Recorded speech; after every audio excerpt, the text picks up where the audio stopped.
Hey everyone, welcome back.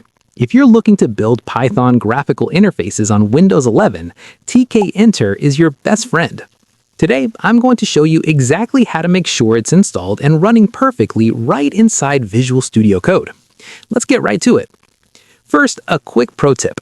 If you're using Python 3, Tkinter is actually included by default. Before we install anything, let's check if you already have it. Open Visual Studio Code, open a new terminal, and type Python to enter the interactive shell. Then type import tkinter and hit enter. If no error message pops up, you're all ready to go.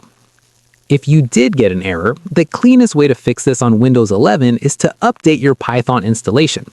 Head over to the official Python website, grab the latest installer, and run it.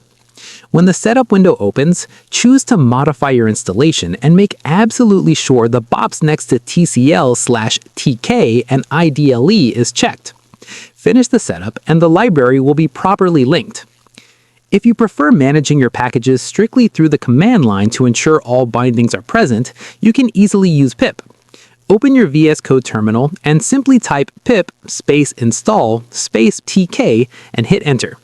If you happen to be using an Anaconda environment instead, open your Anaconda PowerShell and run the command conda install -c anaconda tk. Finally, let's verify everything is working perfectly. Create a brand new Python file in VS Code. Type import tkinter on the first line, and on the next line, type tkinter.__test__. Hit the play button in the top